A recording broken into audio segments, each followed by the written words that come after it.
तमाम सम्मानित दर्शकों का आज के बेहद खास कार्यक्रम में बहुत बहुत स्वागत और अभिनंदन। मैं हूं आपके साथ देवभूमि ऋषिकेश उत्तराखंड से डॉक्टर आचार्य आशीष। हम बात कर रहे हैं वर्ष 2026 आने वाला है और उसके राशिफल क्या शुभाशुभ परिणाम आपके जीवन में आ सकते हैं, क्या संभावनाएं रहेंगी। ज्योतिष संभावनाओं अवसर का एक विज्ञान है।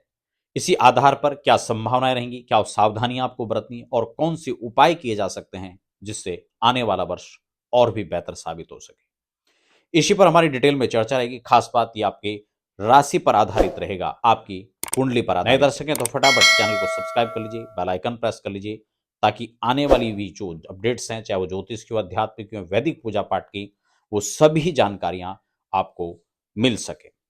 विशेष हमारे कार्यक्रम में क्या रहेगा, क्योंकि राशिफल तो आपने बहुत सारे देख भी लिए।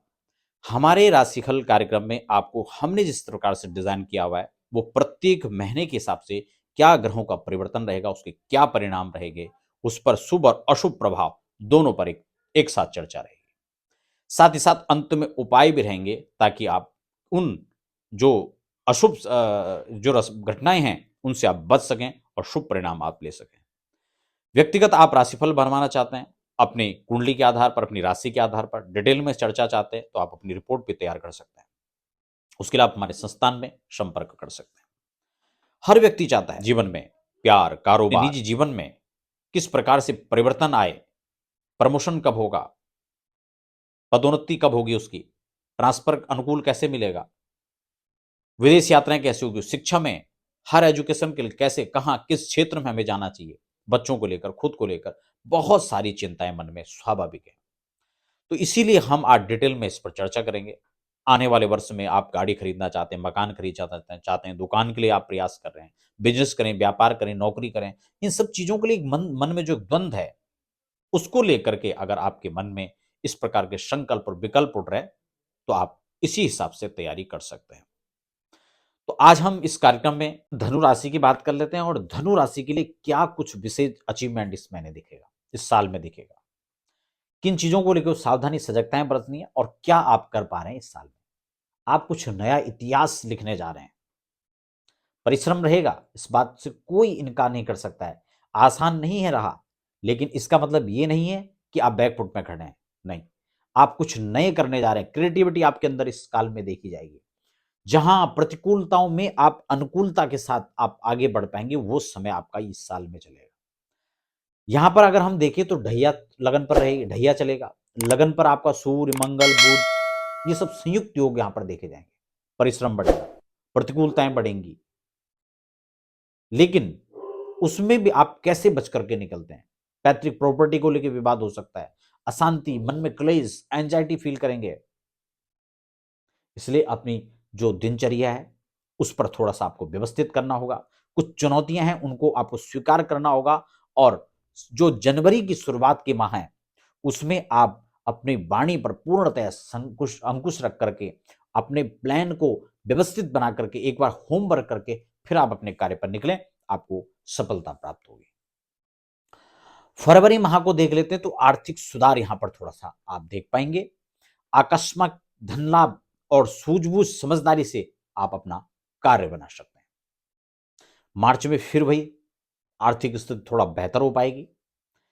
कार्य में उत्साह आपको देखने को मिलेगा। नए कार्य, नए प्लान के साथ आप आगे बढ़ने में विश्वास रखेंगे। कार्य कुशलता आपकी यहां पर बढ़ेगी। संतान पक्ष से सुख और जो प्रसन्नता है वो आपको कहीं ना कहीं मिल सकती है। प्रॉपर्टी का लाभ इस कालखंड में मिल सकता है। गाड़ी खरीदना चाह रहे हैं, अगर आपका खासकर वाहन क्रय विक्रय का काम है या फिर आप प्रॉपर्टी कंस्ट्रक्शन का काम करते हैं तो उनको बहुत अच्छा लाभ मिलेगा। अगर आप शेयर मार्केट में निवेश कर रहे हैं, गोल्ड में निवेश कर रहे हैं, वो आपको जो है इस काल में अच्छा लाभ दे सकता है। अप्रैल की परिस्थितियों में देखें तो कार्यों में आपकी व्यस्तता बढ़ेगी और खर्च यहां पर होंगे, लेकिन ये शुभ और अच्छे धार्मिक कार्यों में आपके होंगे। उच्च लोगों से मेलजोल, उनसे मुलाकात, उनसे संबंध में वो नजदीकी, नए अवसर प्रदान कर सकता है आपको ये मास, तो अच्छा रहेगा। आगे बढ़ते हैं, मई को हम देख लेते हैं। मई में गुरु की शुभ दृष्टि धन लाभ पर रहेगी, यह आपको अच्छा रहेगा। स्त्री से और संतान से आपको मनोनुकूल लाभ प्राप्त होंगे। शनि की दृष्टि स्वास्थ्य पर थोड़ा सा दुष्प्रभाव दिखा सकता है, खासकर जो बच्चे हैं, महिलाएं हैं, वृद्ध हैं, उनको खासकर अपना ध्यान रखना है। अगर हम जून के महीने की बात करें तो आपके जो राशि स्वामी है वो अष्टम भाव में चले जाएंगे। ये अष्टम भाव पर जाना स्वास्थ्य को कहीं ना कहीं कमजोर करता हुआ नजर आएगा, तो यहां पर स्वास्थ्य का ध्यान रखना होगा। आर्थिक उलझने थोड़ा सा यहां पर बढ़ सकती हैं, अनावश्यक खर्चे हो सकते हैं, अनावश्यक यात्राएं हो सकती हैं और अनावश्यक वाद विवाद भी संभव है। इसलिए वाणी पर पूर्ण अंकुश रखना है, अपने स्वभाव में स्थिरता रखनी है और बिना सोचे समझे जल्दबाजी में किसी भी काम को नहीं करना है, ये आपको ध्यान में रखना है। अगर हम अग्रिम महीने अगस्त और सितंबर के आने वाले महीनों में देखें, उतार चढ़ाव की स्थिति नजर आ रही है। ये महीने उतार चढ़ाव के हो सकते हैं, लेकिन बड़ा परिवर्तन का एक योग भी यहां पर देखा जा सकता है। कुछ परिवर्तन हो सकते हैं खास यहां पर, वो आपके कार्य को लेकर हो सकते हैं, शिक्षा को लेकर के हो सकते हैं, व्यवसाय को लेकर के हो सकते हैं, है ना। या जो लोग नौकरी को बदलने की सोच रहे हैं उनके लिए परिवर्तन हो सकता है। दौड़ भाग थोड़ा व्यस्तताएं बनी रहेंगी। अक्टूबर में देखें, 17 अक्टूबर से सूर्य आय भाव पर नीच हो जा रहे हैं। आर्थिक थोड़ा समस्याएं हो सकती हैं, इनकम के स्रोत घट जाएंगे, खर्चे अधिक होंगे, मनमानी के अनुसार अगर काम करते हैं तो आपको प्रतिकूलताएं झेलनी पड़ सकती हैं। स्वास्थ्य का, मान का, सम्मान का, इनको खासकर आपको ध्यान रखना होगा। इस कालखंड में राजनीतिक हलचल भी देखी जा सकती है, सत्ता परिवर्तन के योग बनेंगे, खासकर जो उच्च अधिकारी उन पर बड़ी गाज गिर सकती है।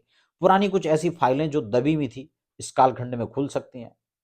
तो बड़ा सावधान और सजगता से आपको इस कालखंड में आगे बढ़ना है। अगर हम नवंबर और दिसंबर को देखें तो ये वर्षांत आपके लिए कुछ अनुकूलताओं को लेकर आ रहा है। कुछ अच्छाई के साथ आप आगे बढ़ेंगे, कुछ अच्छा समय व्यतीत कर पाएंगे। घर परिवार इष्ट मित्रगण, इनका आपको सहयोग मिलता हुआ नजर आ रहा है। इनके साथ भ्रमण के भी आपको योग बन सकते हैं। भ्रमण का एक नई नई जगहों को आपको जो है विजिट करने को मिल सकता है। नौकरी है, व्यापार है, इनमें आपको उन्नति देखी जा सकती है। आर्थिक लाभ, मनोनुकूल आपके जो है जो ट्रांसफर हैं, जो पदोन्नति है, वो उसके अवसर यहां पर मिल सकते हैं। कामकाज को लेकर एक नए अवसर, नई संभावनाएं देखी जा सकती हैं वर्षांत के अंदर। और कुछ जैसे मैंने यात्राएं कहा है, उसमें विदेश यात्राएं भी आपकी संभव है। इसके साथ साथ धर्म कर्म में, पूजा पाठ में, इसमें आपकी रुचि बढ़ती हुई नजर आएगी। तो आपके लिए 2026 जो है कुल मिला के संघर्ष के साथ साथ पॉजिटिव भी रहेगा। उपाय क्या करना है, व्यक्तिगत आप अपनी कुंडली और राशि के साथ परामर्श करके उपाय ले सकते हैं, लेकिन सामान्यतः आपको गुरुवार का व्रत, पुखराज आप धारण कर सकते हैं। साबुन शैम्पू का गुरुवार के दिन बिल्कुल प्रयोग नहीं करना है। हल्दी का तिलक करें और सहस्त्र नाम का पाठ करें, आपका बहुत बहुत मंगल होगा।